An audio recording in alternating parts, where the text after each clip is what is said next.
by your name. Apple has removed several apps that allowed users to track immigration and customs enforcement (ICE) agents after officials in the Trump administration demanded their removal, a move critics say threatens digital free speech and immigrant safety. The most prominent app, ICE Block, disappeared from the App Store on Thursday evening. The app, which had hundreds of thousands of users, allowed people to anonymously report ICE sightings within a 5-mile radius, warning others in real time about immigration raids. Government pressure. On Friday, Attorney General Pam Bondi took credit for the move. "We reached out to Apple demanding they remove the ICE Block app, and Apple did so," she said, calling the app a tool for evading law enforcement.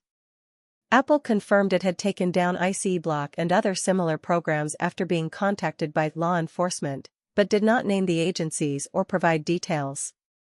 Earlier this year, Homeland Security Secretary Kristi Noem said the Justice Department was exploring whether it could prosecute media outlets, including CNN, for reporting on the app's existence, claiming it encouraged people to avoid law enforcement activities.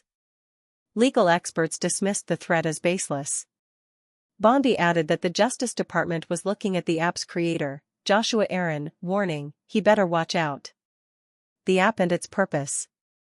ICE Block was designed to function much like Waze, the traffic app that alerts drivers to police presence. Users could mark areas where ICE agents were spotted, helping families and workers avoid potential arrests. Aaron, a Denver-based software engineer, defended his creation as an exercise of free speech.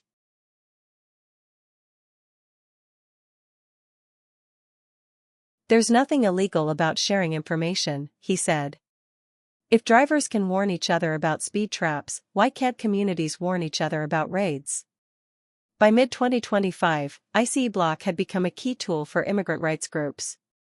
"It gave people a sense of safety and awareness," said Marisol Vega, an organizer in Los Angeles. Now, without it, many feel blind again. The free speech debate. Civil liberties advocates swiftly condemned Apple's action.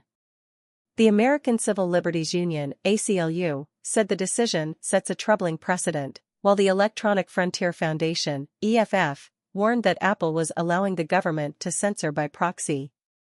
Legal experts noted that while Apple can remove any app from its platform, government pressure behind such decisions could violate constitutional principles. If Apple did this because it feared political retaliation, that's government coercion, not voluntary action, said Jamil Jaffer, director of the Knight First Amendment Institute. The controversy echoes Apple's earlier battles over government pressure. In 2016, the company refused an FBI demand to unlock a terrorist's iPhone, citing user privacy. Critics say Apple's cooperation now marks a retreat from that stance. Apple's balancing act. Apple has long portrayed itself as a defender of user privacy. But in recent years, it has quietly complied with government demands around the world, removing protest apps in Hong Kong, opposition tools in Russia, and now ICE trackers in the US. Apple wants to stay. "This isn't just about immigration," said ACLU attorney Nima Singholiani. "It's about whether private companies can be turned into tools of state censorship." For immigrant communities, the disappearance of ICE Block feels personal. "When you take away something that keeps us safe, you're not just deleting an app, you're erasing our security," said Vega. What's next?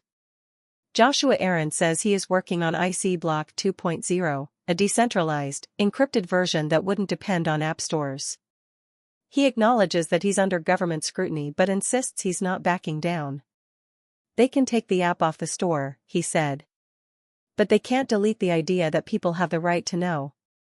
Civil rights groups have filed requests demanding that Apple disclose its communications with federal officials. Lawmakers are also pressing for answers, some praising Apple for supporting law enforcement, others accusing it of enabling government censorship. For now, ICE Block's disappearance has become a symbol of a broader question: who decides what we're allowed to know, governments, or the companies that control our phones? Conclusion. The removal of ICE Block may seem like a minor policy decision in Silicon Valley, but it carries national implications. It shows how fragile the boundary between corporate neutrality and government influence has become. For Apple, it was